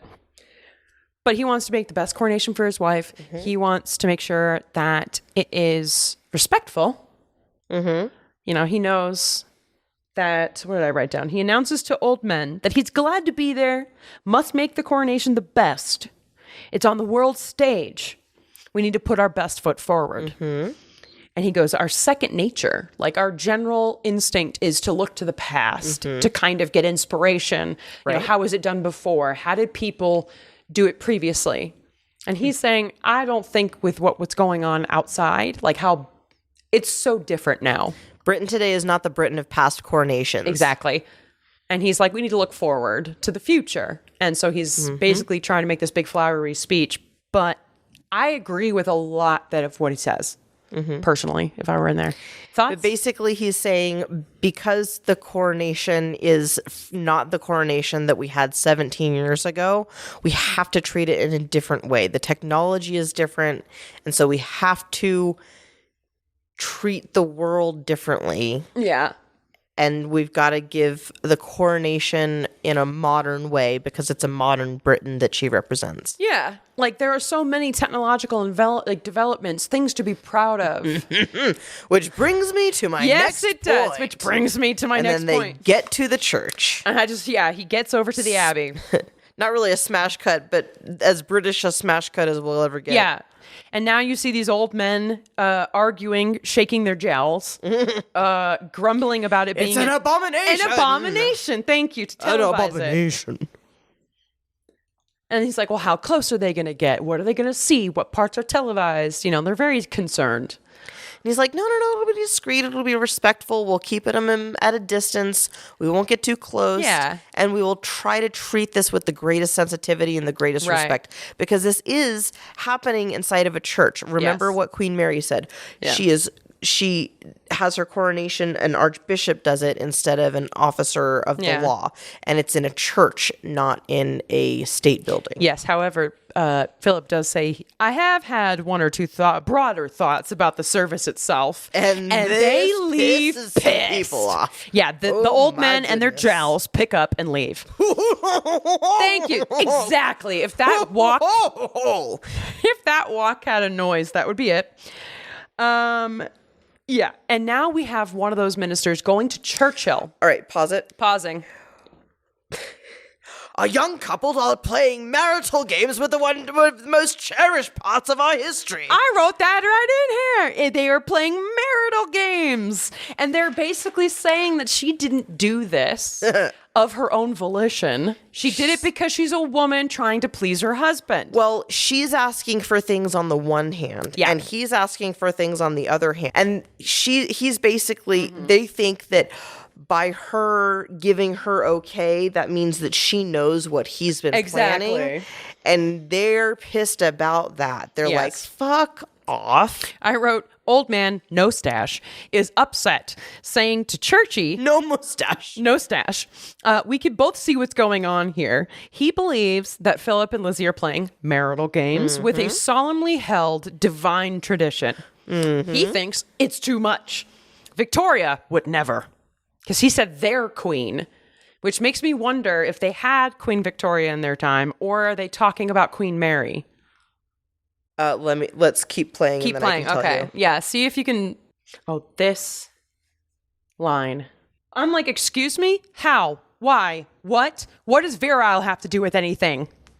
Okay, so she kind of just exploded for a moment. Basically, she said one of these statesmen is just pissed about the fact that like they're playing these marital games, and we find out that he's saying this to Winston Churchill, who is laying in bed, and basically he's saying like she shouldn't be doing this, but what she's doing is trying to keep him happy and occupied, basically like a grown man child with his toys and his little committees that he's allowed to design.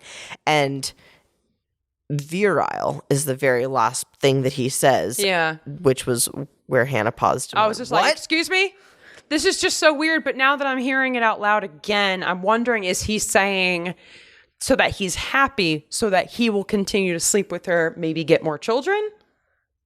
Like, I cannot think of any... Or that he'll keep getting it up? I mean, so that she can keep getting laid? But I don't think making him the chairman and letting him televise the coronation it makes him feel like a big man, even though his wife is the queen. Well, clearly, they don't see her as a person with her own belief in him, aside from the fact that clearly they do. They think that she's being a silly woman, and she's playing games with her silly husband. I know, and it's just very frustrating. And they're being a silly married talking couple. About yet another person patronizing and or patronizing her. So everyone is so closely involved in their marriage. Exactly. It's crazy. Oh, I don't think I could survive a marriage like that. No wonder royal marriages can get tense.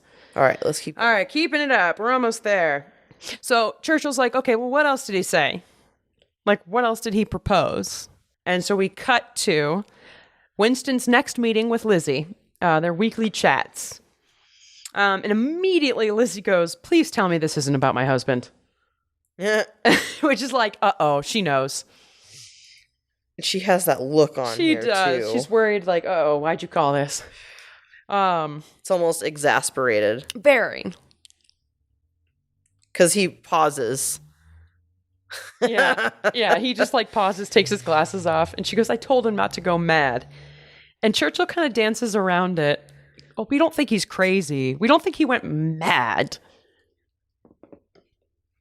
And she's like, nope, yep, he went mad. He went mad, okay. He went mad. I gotcha. And he goes, well, the madness is that he proposed to change an ancient sacred, never previously changed liturgy and text. Yep. And we're back to Churchill sticking to tradition.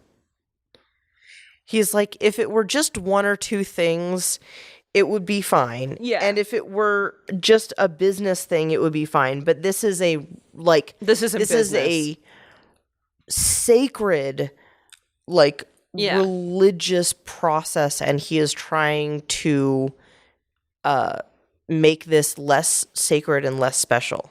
and less secret. And that's kind of, he and it's really interesting because now we're at a point where he's going, what is the purpose of the crown? What is the purpose of the monarchy?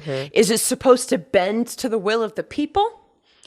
Or does it stay above it as this magical thing? Yeah. The divine. Do they stay in their ivory towers I think as gods? Yeah, he's worried about the monarchy losing its divinity. Basically, yeah. Yeah. And she goes, well, what say you? And he goes, no. I think they're supposed to be timeless. Yeah. And he goes, oh, sorry, go ahead. She's like, so what's your opinion? What are you say? What do you say? What do you think? No, ma'am. What say you? It's your decision to make. And that's kind of his little wake-up call to her, I think. And I just wrote, oh my God, I love it. Remind her of her power. Even if only for dumb reasons. Because he's still kind of weird about it. Yeah, they take their lead from her. So she now has some thinking to do. And you kind of see her look off into the distance, and the next thing you see is her arriving at the Abbey, dressed in full amazing. And here, all right, Lauren's getting excited. This is one of my favorite scenes in the whole fucking show. I know it's. Oh my God, I'm so excited. It's like a delicious tense air. Ugh. She's upset, but she's queen now. And that's the thing, is he's like, well, are you talking to me as my wife or my queen? You know those moments in a reality series where they really manipulate a situation so that there is going to be some sort of explosion, confrontation, and everyone says all of these things that have just been building up and everything kind of releases and you see that like dramatic tension and you're just kind of like, oh my God, this is amazing. Yes. It's happening. Let's watch this fucker. So she's at the Abbey. Yeah. Well, also, fun fact, this is also where, so she's at the Abbey, as you said, and she arrives. She kind of starts making eye contact with Philip while he's talking to some businessmen about what's going on. Yeah, they're looking into designs for making these changes so that they can actually televise this. And she and he have a long stare, and he's like, "Oh, fuck." I know. And so she kind of goes off to the back. And kind of, I guess, her. Yeah, she kind of, I think, like implies, follow me, we're talking. And she doesn't even say anything. Tommy comes up and asks for an audience. He's like, she wants to talk to you. Yeah, she goes in the back. Your wife wants a word. Yeah, your wife wants a word. And it's just like, he comes in going, what's with the hide and seek? What's with the game? And she goes, you overstepped your fucking mark. Can we just watch the scene? All right, we're going to watch it. And then we can talk about it. Take it in. Because it's... And we will be back with you after for an analysis. She had to say obeying the vows. Now you get to kneel, bitch. Kneeling before your wife cuts your dick off. And in you it's released a weakness and insecurity I've never seen before. I know. Get it. Are you my wife or my queen? No. That moment right there. I just know. You do not get an exception, motherfucker. It's very hot when a man knows his place. Oh. That's scary. That is daggers. Oh my goodness. All right. We will pause as he's walking away. Fuck. So let's give a little rundown of what we just saw. So it starts with Lizzie kind of pointing out, you've overstepped. Like, you are taking this thing. I wrote, this was like right where you showed up. So I said, here's what he proposed. That's fine, because I remember the rest of it. We can talk through it. He proposed. And what she's so upset about is a few things. One being that trade unionists and businessmen, basically non-nobility, will be in the Abbey present. So he's kind of letting some of the upper... During a religious, sacred ceremony. Yes. And so, like, that's never been done before. This is letting some of the upper echelons, essentially, into the coronation. And it makes it less sacred because people can sit with their TV dinners in their laps and watch it from home. And the everyman can watch it. If the everyman can watch it, what does it even matter? Yeah. What's the point? And so and to her, it's like it takes the specialness of it away. It doesn't lift them up above the people. Mm-hmm. But Philip kind of comes back and was like, I'm trying to stop you from having a revolution on your hands. You know, like, go for it. Chime in. Is this where you're at? I mean, oh yeah, sorry. The other thing he wanted was the last thing we found out about was that he proposes that he's not going to kneel. Okay, well, we can get to that, but we've got a few other things to talk about first. So he says you don't want a revolution on your hands. So we haven't really talked a lot about where Philip's background is from, but basically, I guess he at one point he did live in Greece, and I want to say maybe Malta used to be part of Greece, and that might be where his family is from. I'm not confident in my geography knowledge. Confident enough to say that for sure, but he did see the kingdom of Greece and the throne of Greece basically collapse. Denmark. Well, it's like, I think they were Danish royalty that also had claims to Greece, maybe. Whatever it was, he saw this whole throne and this whole line of royalty collapse because they were so out of touch with the people. And Russia too, and France. Yeah, he didn't want that to happen again. He didn't want that to happen to her. Yeah. And he could see it happening already with the separations that he had already seen and that had been building over the years, right? Yeah. So I will say also is that it's also been, he's very right. It's been proven in history, and he's he's warning them. He's like, you are out of touch factually, and this is your chance to actually try and appeal to the people, to the masses that pay for you. The ones that see you as their divine queen, let them have a taste of that. Yes, because they are on rations right now, and it's you're spending so much fucking money on this thing. Private, not accessible, not interesting to them because they don't know anything about it. They don't understand it, and if they understand it better, he believes that that'll have more longevity. Yes, literally, if they can see what it is that you are doing, why your crown is this divine thing, and why you are this person that is to be revered, they might understand it more. Because right now, they don't fucking get it, and they don't like that they're having to pay for all of this. Oh my God. Exactly. So then we also, and she's like, fine. You get the televising. He says, you if you don't want a revolution, this is just going to be your best option. She says, fine. We can televise it on one condition. And he's like, all right, what's that? You kneel. Bend the knee, motherfucker. So he walks away. Oh, no. And we go into a different room because we got to talk about this even more privately. Privately with a capital P. So they get up in each other's faces. The concept of the kneeling, right? So this is a sacred ceremony for the queen.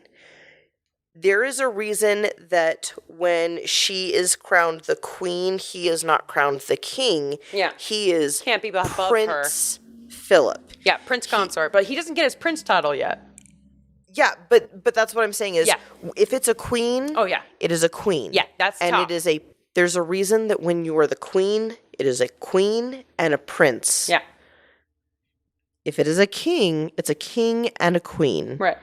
And if a queen dies when you have a king, you can still be king. But if you are a prince to a queen, you don't get to be king once the queen dies. No. You're still only a prince. There is a prince dowager or duke again. Yes, it's a whole hierarchy thing. But basically, he's saying it would be much better as your husband if I were to stand beside you as your spouse while you are doing this thing. And she's like, no, you are going to kneel before me because I am queen, like everyone else, like all the other dukes and princes and whatevers that need to be fucking kneeling before me. You're coming with them. Yeah. And the bratty face he gives her.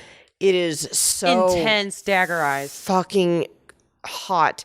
And I don't know if I find that look hot. She says, and he says, this whole thing is bringing out a bad color of entitlement with you. And she says, and in you, it's brought out this color of resentment and basically turned you into a man-child, insecure man-child. And he says, are you insistent that I kneel? And she says, yes, I am. And he goes, I pray you make an exception for me. No. And it was literally like the most British fucking way of saying, do what I fucking tell you. Ew. And no. And that was literally her response. Was she's like, no, I am queen. This is how it's going to be. This is what is happening. Right. And he goes, oh, so you'll have me kneel to my own wife then? And she goes, your wife isn't asking you. He's like, am I married to a queen or am I married to my wife? And she says, you're married to both. And if you were a real man, a real man would be happy to kneel to both. Yeah. He wouldn't have a problem with that. And that's when he goes, so you'll have me kneel to my own wife. And she goes, well, your wife isn't asking you to. But my queen commands it. And she goes, yes. And he and that's when he says, I pray you'll make an exception. Yes. Yeah. And right, she's sorry. like, no. No exception. And that dagger look. And then he storms the fuck out. Putting his hands in his suit pockets, looking hot. One of the... I don't know why that scene just gets me so much. It's so well acted. The interactions between the two of them, they're really playing off each other, but you're seeing all this tension finally boil over, and you're seeing them finally call each other out for the things that they're doing. And his rapid fire questioning, too. It's just like, boom, boom, boom. And I think that just adds to the tense hotness. Yeah, they obviously rehearsed it many times to get that really good which is so interesting, because we've had a lot of arguments like that in this episode, where it's bam, bam, bam, argument, insult. Well, don't talk to me about national embarrassment. You're an embarrassment. God, it's so good. It's a lot of back and forth. Very fascinating to me. All right, we can keep going. Yes, we will. So he's walking out right now, turns back around, comes back up to Elizabeth, and then passes her and goes the other way. Pouting like a giant man-child. Where? My wife is telling me what to do. Oh, no. My wife is the queen of the fucking nation. Yeah, I know. I've got it so good. I've got a literal fucking unit of servants at my every beck and call. Oh, no. I never have to work another day of my life. Oh, no. So now we've got a little flash over to Eddie, former king. Wallace is telling him, people are coming, they're here for you. You got to get ready. Let's go. David is what she's calling him. David. That's what she said, David. I wonder why she just called him David. Maybe that's his real first name. I don't know. But I call him Eddie. They're watching the coronation with a bunch of friends. They're having like a watch party for the coronation from France. David. Interesting. Maybe that's the actor's name? No, that's his character. She calls him David. Oh, that's okay. Okay. But anyway, he's kind of like, giving commentary and making the crowd laugh. And he's like talking about the carriage being uncomfortable, pausing. So what we're about to see is we're watching the coronation, right? So this is the big scene. And we're watching the producers of this live stream that is going into millions of British households and streaming around the world, this very sacred event. It is a big deal. We've got this huge team of producers here that are all filming in different cameras. You are also interspersed with Queen Elizabeth herself actually going through this thing. And then at the same time, as you're seeing all of this, David, I'm going to start trying to call him David, I guess. I'll figure out what his actual... He starts narrating through what the process and the significance of the coronation is. So David is basically, they're back in France. He's with Wallace. They're having one of their many, many parties. They've got a lot of people over at their home, and they're watching the coronation from TV. And he's basically explaining the process and the religious and sacred significance of the coronation and what she has to do and what she has to promise and basically what is going to be required of her as a queen. Right. All right. So like while the BBC people are trying to just go, okay, camera this, camera 2, camera 4, they got other angles. They've got it all figured out. And then meanwhile... trying to remember when we finally get to see Elizabeth with her. There we go. Now the transmission, the live feed is starting. And they're starting, I guess, with her going down the aisle of Westminster Abbey. Mm-hmm. as the little kid choir just sings. Oh, yeah. As she enters. I find kid choirs so creepy. There is a commentator that's going through all of these things on the TV, but they kind of turn that down. Yeah. And David/Ed, David, starts pointing out who these people are. Here's this guy, here's that guy. This guy farts a lot. Like, I mean, he doesn't say that, but like, he's basically just kind of pointing out the funny things to the crowd. He's a good doing his entertainer. own little commentating. Yeah. And he's also kind of shit talking some people because what does he have to lose? I mean, they're not there.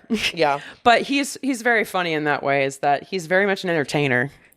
And so we're getting different images of people watching. I think some people from Buckingham Palace, the staff maybe, are watching. You know the words to this song? God Save the King/Queen? Yeah, right now on the show they're singing. David's having /Eddie has been having the whole crew singing with him. He's very excited.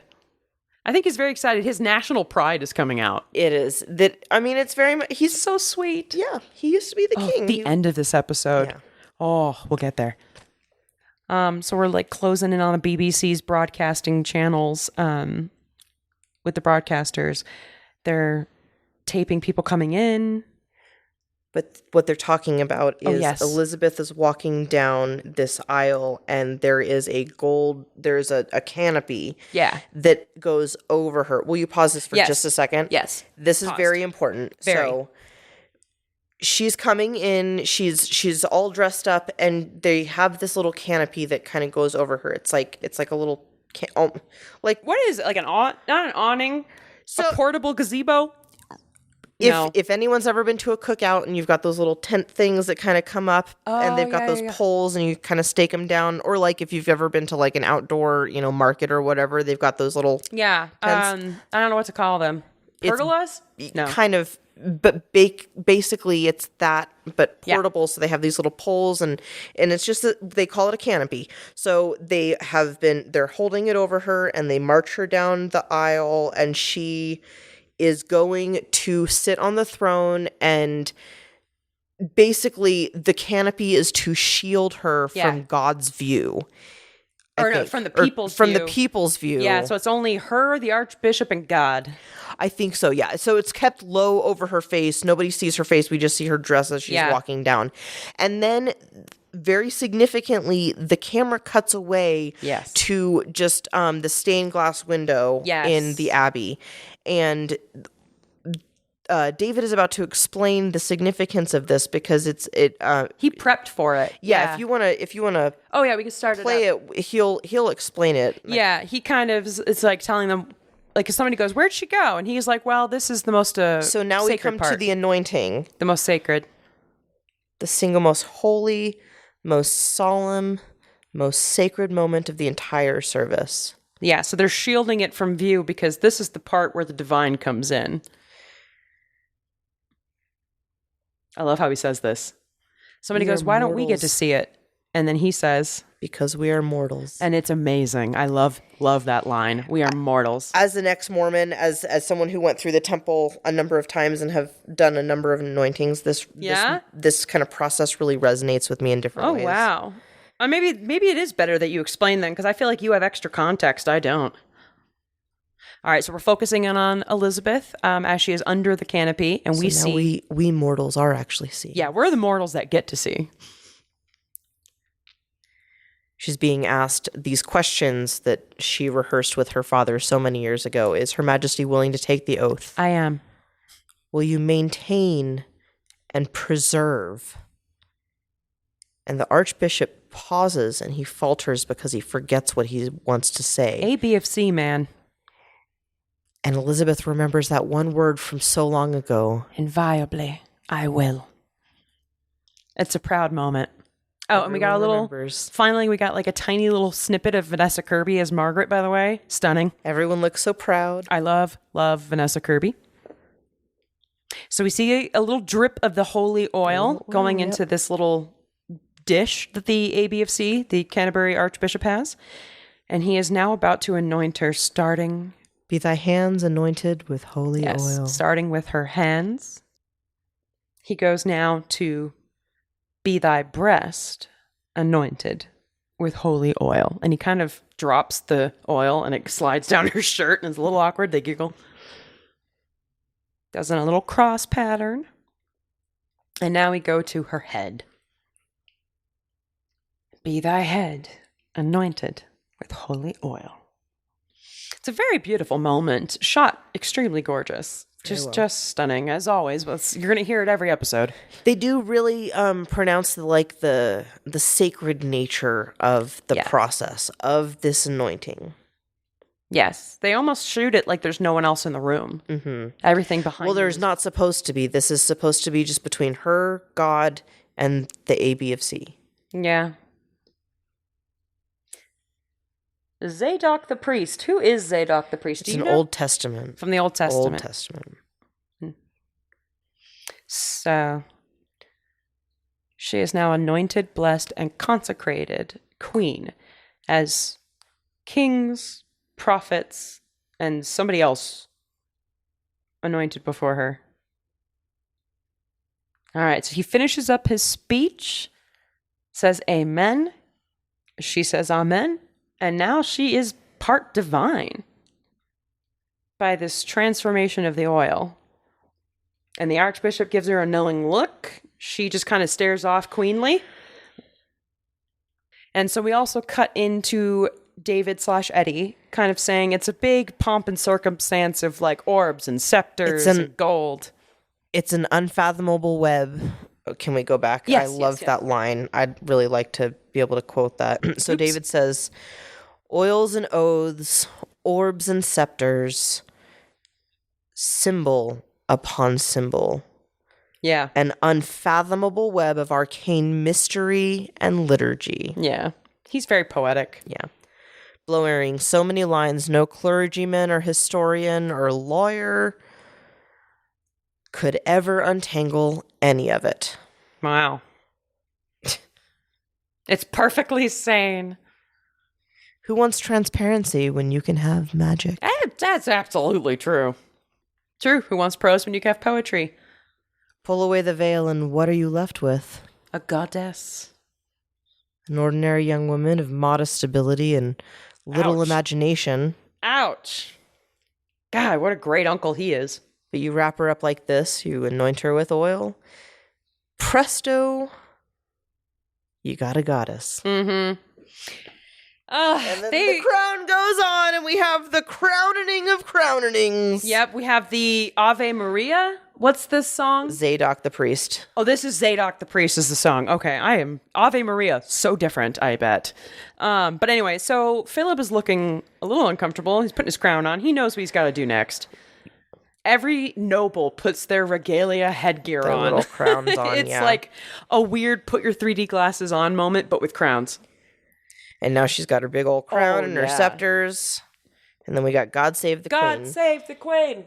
God save the Queen. God save the Queen. And everybody goes hip hip hooray, essentially. Yeah. Yeah. And Eddie/David looks on TV just with like a small smile on his face. He's kind of feeling wistful, maybe. He's feeling. And to think, you turn that all down a chance to be a god. Yeah. And he says, I turned it down for something greater still, and looks at his wife. My God, that love is something I want. Are you a good girl? Yeah. Oh, you're touched in the heart. Is it Eddie? Yeah. Oh, it is heartbreaking. Eddie really, I mean, you can tell he's wistful and he knows he gave up something big, but he also knows he has something greater. Miss Wally. Well, there's a lot of symbolism in that moment for him. There's got to be a lot of feels. Oh, I can't imagine how he feels in this moment. We get back to the coronation, and we see Philip has now approached Elizabeth for his kneeling. Oh, yeah, it's time to kneel, bitch. Kneel. Sorry. 1952. trying to be respectful of the moment, but it's time to kneel. It's time to kneel. Get on your knees, bitch. Sorry, Matt Smith. He gets on his knees. She kind of doesn't. Up at her. Yeah, she just keeps looking ahead. She doesn't even look at him too much. He he kind of gives her eyes, and then he says, I, Philip, Duke of Edinburgh, do become your liege of life and limb and of earthly worship. Mm-hmm. Basically, he's promising to be her prince consort until death. Yeah, and to live and die defending her and for her. Yeah. One of those oaths that the noblemen used to do when a new king came into town. You know, they have to swear their oaths, their fealty. Yeah. You take a knee, you swear your fealty. And Edinburgh's no different. Sorry, Dookie. He's one of many people that had to do that day. Yeah. And then he gets to kiss her on the cheek. Yeah, but it's like so short. I don't know if he's like upset or proud or solemn. I don't know how he's feeling in this moment. Oh, this is full of fucking resentment. It's a lot of tension. This is a lot of upset for him. He did not want to do that, but he does it anyway. Well, good boy. And then I think in the moment he also like realizes that it is a holy moment for her, and he lets fucking support your wife. Yeah. Fucking I think he support sees your the wife. significance of it as it's happening and is like, whatever. I hope so. Motherfucker. I love you, but damn. So now we're looking at... I love you, but damn. Oh, God. We're now seeing that the remainder of the coronation footage on the TV at David and / Eddie's, but he is up in his king room. Yeah. Hand on the red box. And now we're at the end of the... this is the hardest part. I always cry at this part. He's now... I know, girl, let it out. He is now out in the back playing his bagpipes. And as we heard earlier, it's because he's homesick. He wasn't there with family. He's ousted. And he's just playing this beautiful piece on the bagpipes. And it actually makes me like bagpipes. Lauren is feeling it deep in her heart. I don't know why I'm feeling it. It's okay. I feel for you, girl. I feel for him. Wallace is looking on, and it's kind of like... Well, also bagpipes are just so fucking beautiful. They are really beautiful when played well. So the kind of symbolism of also it being just this mournful tale. Of a man who gave up everything for love. He's crying. Yeah, that hurts me every time. Is that he has letting the tears flow, and he is sobbing while he is belting out this absolutely gorgeous tune on the bagpipes. It's fucking crazy. It is. It is a wonderful episode. It's like the first one where I feel like things really started to heat up in terms of the social dynamics between everything and the duality of Elizabeth. And her relationship now has a duality. There's a queen consort relationship and a wife husband relationship. And we saw very much a difference, like, we saw a lot of duality in the, we saw so many mixed feelings too from the people around her. Yeah. There's the mindless members of the firm, right, that know that this is the pattern, this is just what we go through, it's not a big deal, whatever. We've got a routine, we stick to it. There's Philip, who's like, chaos. Can you please modernize a little bit? Like, if you're going to be a queen, you should be the queen of the people. And just then there's David, who is like showing kind of the just how hard it is to give up that. I think those last few moments are very much a moment of like patriotic love. I was just going to say, I think he had a lot of pride in his home, in his role as a king. Like, he wanted to really keep going. He took that role. I mean, I'm glad he didn't, because he had some Nazi ties later, but. Well, and he makes a point of the fact that he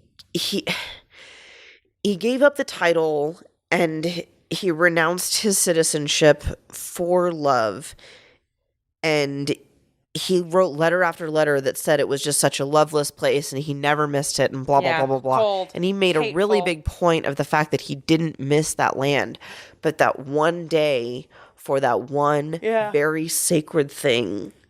He just had so much pride. Yeah. That's got to be hard. That has to be. Yeah. Oh, well, guys, on that note, we will be joining you next time for episode 6. Titled, I don't even know how, Gelignite? What? Let me see it. Gelgniteudd. Oh, Gelignite. Gelignite. What is that? I don't know either. But guys, we're going to find out. We'll figure it out. We are going to find out next time. So thank you so much for listening and crying with us at the end if you did. It was a very emotional It is very emotional. Like those bagpipes and just they're sad. The fact that he needed and we didn't really address it, but we can see that there's a few moments before he had retreated from this kind of very posh party that his wife had thrown. And he had gone from that into his private study. Yeah. He'd retreated into his own a little bit. And he got into his feels. And so, and he had given that away at the beginning that he plays the bagpipes when he's homesick. And what more significant time to be homesick than when your niece is being crowned. You're going through a coronation. With the crown that should have been on your head had you not given it up. You had to give it up. Mm-hmm. You didn't have a choice, basically. If you wanted to keep the woman that you loved, he felt he didn't have a choice, and he felt that wasn't a choice to be made. Yeah. And to know the significance of that, to know how much he loved the idea of the crown as well before he had to give it up. Yeah. That's hard. He got in his feels. I get it. Anyway. We love you, Daddy / David. Did you just say Eddie or Daddy? I heard Daddy. We love you, Eddie or David. What are you talking about, Daddy? Not what happening, the hell? Not happening. Not at all what I said. That is not a big even a old little no bit for me, dog. Yeah, anyway. All right. It has been another episode. And we will see you next week. Bye-bye. Bye.